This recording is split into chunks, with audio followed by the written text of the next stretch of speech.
मनीष, पापा मेरी शादी कर रहे हैं। प्लीज कुछ भी करो, ये शादी रुकवा दो। मुझे तुमसे शादी करनी है, मैं किसी और की नहीं होना चाहती। निक्की ने मनीष को फोन करके रोते हुए बोला, निक्की तुम एक काम करो, आज रात किसी तरह चौराहे तक आ जाओ। वहां मैं गाड़ी लेकर तुम्हारा इंतजार करूंगा। हम दोनों मंदिर में शादी कर लेंगे। उसके बाद घर वाले क्या ही बिगाड़ सकते हैं हम दोनों का। रोती हुई निक्की को कुछ उम्मीद की किरण नजर आई और निक्की मान गई। रात के 11 बजे निक्की अपने चेहरे को दुपट्टे से कवर करके गली से होती हुई चौराहे पर पहुंच गई। वहां मनीष अपने दो दोस्तों के साथ गाड़ी लेकर निक्की का इंतजार कर रहा था। मनीष निक्की को लेकर मंदिर पहुंच गया। वहां पंडित जी को 200 रुपए दक्षिणा देकर दोनों ने शादी कर ली।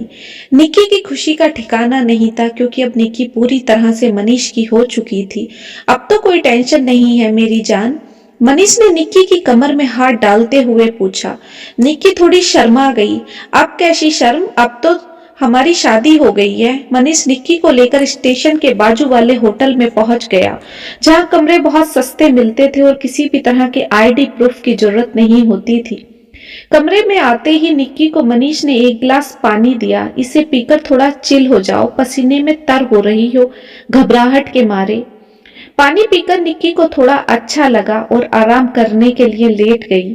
थोड़ी ही देर में निक्की की आंख लग गई। सुबह के 4 बजे निक्की की आंख खुली तो निक्की का सारा बदन पूरी तरह टूट रहा था। उसके जिस्म पर एक भी कपड़ा नहीं था। सारे जिस्म पर लाल और नीले निशान पड़ रहे थे। निक्की ने साइड में बिस्तर पर देखा तो मनीष और उसके दोनों दोस्त बिना कपड़ों के बिस्तर पर पड़े थे। निक्की ने जल्दी से मनीष को उठाया।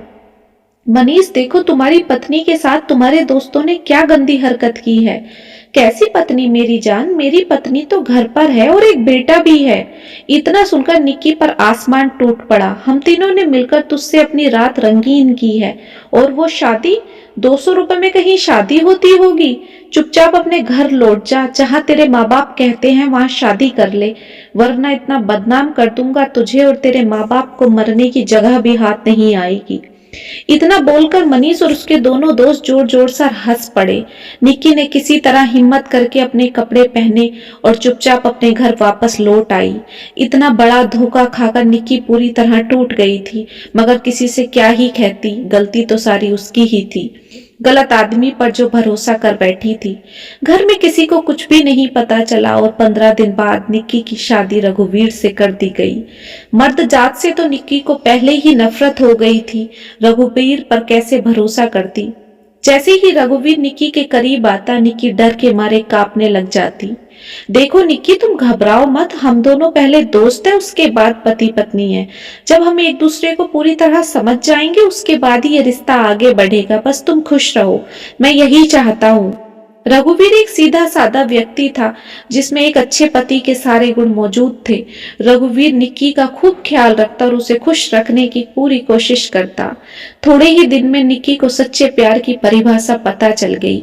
निक्की धीरे धीरे रघुवीर के करीब आती चली गई, लेकिन निक्की को हमेशा इसी संशय में रहती, क्या वह अपने अतीत रघुवीर को बता दे। लेकिन अगर रघुवीर ने अतीत जानने के बाद निक्की को छोड़ दिया तो निक्की इतनी खूबसूरत रिश्ता खोना नहीं चाहती थी। इसलिए निक्की ने अपने राज दिल के किसी कोने में दफन कर लिया।